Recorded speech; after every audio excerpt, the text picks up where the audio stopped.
What's up guys, how's it crack-a-lackin'?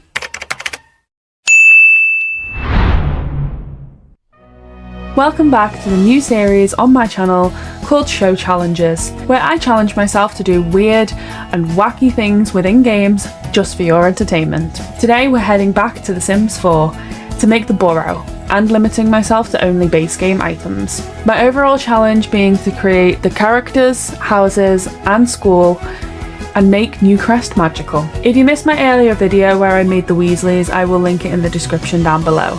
I highly suggest you go and check that out before watching this one. I tried to make the Burrow around 3 years ago on a stream, but this was in a heavily modded version of the game. So this one's going to look a little bit different, but I will do my absolute best. I have allowed myself building cheats, so I didn't have to worry about funds or placing items. The cheats I've allowed myself are unlimited building funds, BB move objects on, and BB unlock game place entitlement. So unknowingly picking the exact location for the Burrow as I did 3 years ago, I got to work.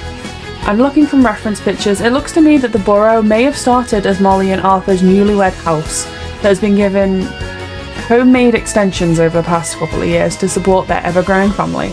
This house as a whole defies gravity, and it's hard to really capture it on Sims without the help of magic itself, but adding support beams and wooden beams to the house gave me that idea. Due to Sims and SimWorld gravity, I was unable to give the Burrow the strange shape or height that it needed. In total, I think I was restricted to one less floor than I needed due to game mechanics, but all in all I think I made it work.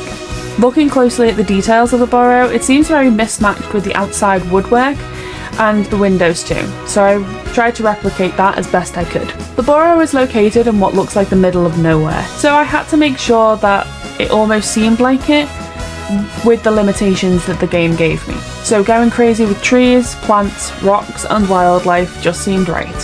From looking at reference pictures, I know that there's not a little lake here, but I kind of used creative liberties here and I felt like it just fit.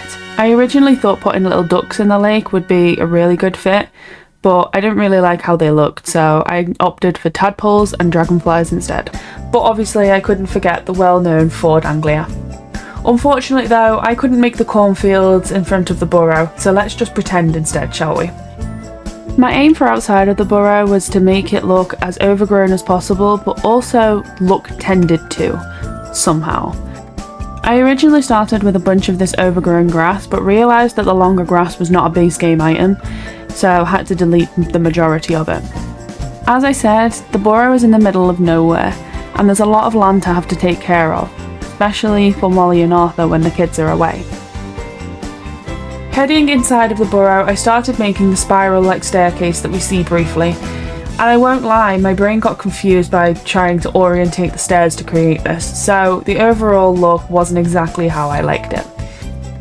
Looking at reference pictures, it seems like the downstairs area of the Burrow, especially the main seating area and kitchen and dining room and entryway, are very well used areas of the house, using a lot of browns, oranges, creams, greens and yellows. The entire of downstairs looks very busy and filled with random assortments of items, perhaps Muggle objects that Arthur's found at work, or the little keepsakes that Molly has kept as the children have grown up. I knew from the start I wasn't going to make this build look as busy as I wanted it to be. So my main aim was trying to imitate the coziness of the Weasley house and make that come through. I started with the kitchen and purposely chose the units that looked the most full and busy to pay homage to the chaos of the Burrow. I had noticed that the Burrow was full of pictures on the walls and rugs, so trying my best to not use the same items over and over again, I tried to fill up whatever wall space I could see so that it could feel homely and lived in by a family of wizards. I tried to create the dining table that we could see in the Chamber of Secrets, complete with mismatched chairs and the giant window behind it. Unfortunately, Sims was completely out of Errol flying into this window. In front of this window, I added originally what I thought was trying to be a window seat, but I decided to make it a corner surface instead and throw on a bunch of ornaments. I felt like it went well with this build. Also here, I realised just how limited I was with only using base game items. I knew the end result was going to be reusing a bunch of different decor items, because there wasn't a lot to really play with. Let me know if you want to see me reimagine this house with the expansion packs included. My next challenge was the big flue powder fireplace. I knew from the off I wasn't going to find a fireplace as big as I needed, and I did end up moving the location of this later into the build, as I realised I'd made the ground floor way too big. But the fireplace we see in the films is more like a hole in the wall than a fireplace, and there wasn't really a way I could do that in The Sims. So this fireplace would have to do, and garnishing it with some ornaments and a cookie jar to make it look like a pot of flue powder made me quite happy with this section. Again, taking some creative liberty and thinking about actual gameplay with a family this large, I took a choice to create a little bathroom behind the stairs. Still sticking to the same neutral browns and creams that I'd been seeing a lot in reference pictures, although within the films we don't see any bathrooms within the Burrow, or much of any bedrooms. I kind of had to guess what they would look like. The most we see within the films is bits of Ron's bedroom, and his ultimate fandom for Chudley cannons, but we'll talk more about that later. Other than this, I had to let my creativeness out, and create the bedrooms I thought suited each character. Next, I was onto the main seating room. Again, I wanted to make this look really cosy and comfy while also having an element of busyness from the multiple pictures on the wall and the ornaments scattered everywhere. Originally I was struggling where to put this room, and in the end I think even with all the edits I made to the size of it, I think the overall Burrow build was a little bit too big, because after making the seating room I was left with a good chunk of the house that looked a little bare to me, and I didn't really know what to do with this space. What would you have done here?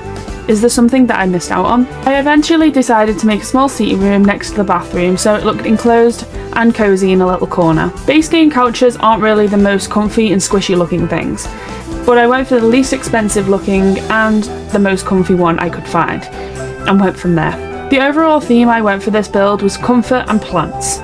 The whole build had so much plant life within it, I think it really captures the Weasley's Burrow with the overall vibe. Plus, Molly has always given me the vibe of a mother who enjoys tending to her garden anyway. Granted, the main seating room didn't come out looking exactly how I wanted, but I like the overall look of it, and I think it looks super cozy to chill out in.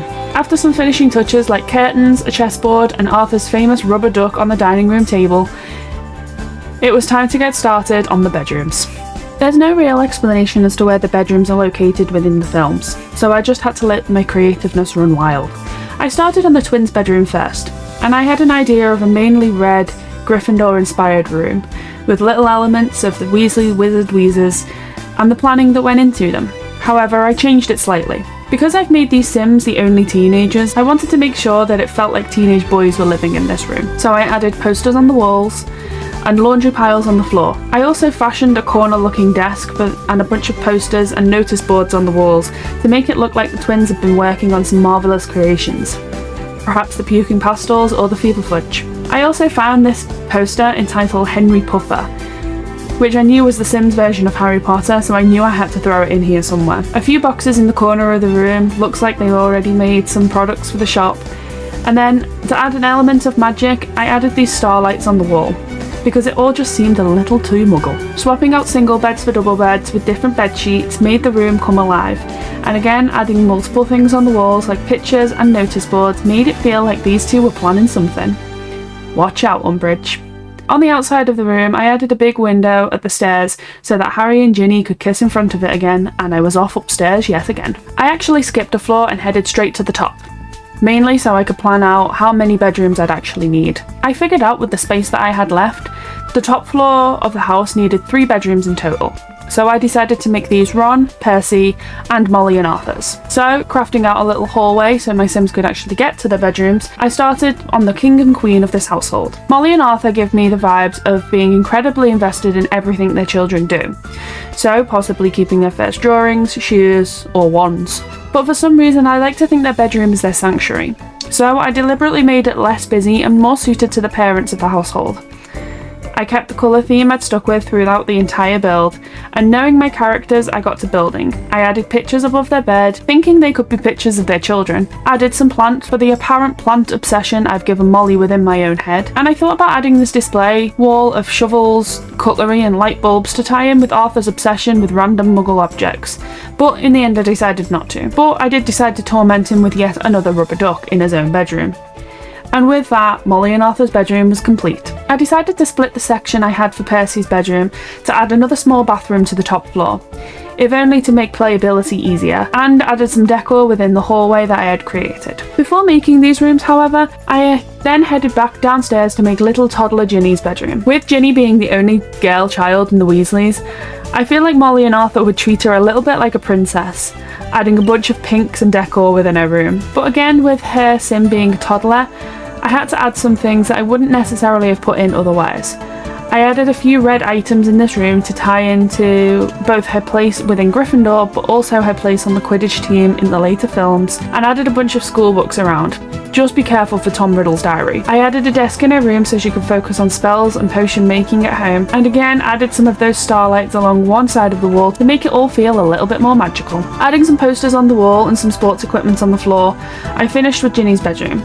I feel like I struggled with this a little bit.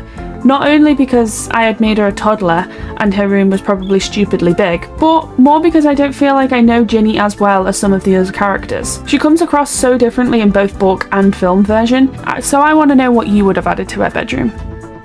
Heading back upstairs, I quickly made a little bathroom next to what I had planned out to be Percy's bedroom, and adding the bath and shower combination so that the Sims could bathe little Ginny. And then my camera died. So, unknowing this, I carried on building as if nothing ever happened. And finished. I'm gonna go through it with you, don't worry. The bathroom I made turned out to be quite similar to the one downstairs, using mainly browns and creams and adding pictures to the walls. Percy's room, I went for a more clean, brown, cream and green vibe. He's so different from the rest of his family that I wanted that to come across in his bedroom. And complete it with a place to hang his suits for days working under the Minister for Magic. Ron's bedroom is probably the one that I'm most proud of within this entire build. I knew I wanted to have an orange theme for his love of the Chudley Cannons, which we can see snippets of in some films. I added the single child bed with the closest I could get to the Chudley Cannons bedspread on it, added trains on his dresser to pay homage to the multiple train journeys to and from Hogwarts that we witness him on, school books which we know for a fact are probably gathering dust, posters on the wall of what I believe to be his favourite Chudley Cannons flyers, and of course, a place to practice his wizard's chess. Who else is going to get them points for Gryffindor? And that was it. The Burrow was finished. Although there's certain parts of this build which could have gone better, as a whole, I'm pretty happy with how it turned out. I like the cosy, lived-in vibe this house has, and with more gameplay, I can include more personal touches around the house. Altogether, I made the main living area, kitchen, dining room, fireplace, bathrooms, and rooms for both Molly and Arthur, Percy, Fred, George, Ron, and of course, little Ginny. All in all, I'm not entirely angry at this build. Yes, it's not perfect, but I never thought that it would be. Limiting myself to only base game items has really limited me, and given that, I think I did a pretty good job. Let me know if you would do anything different within this build, and did I miss anything? Let me know in the comments below. But right now, take care of yourselves guys, and I'll see you in the next one. Bye!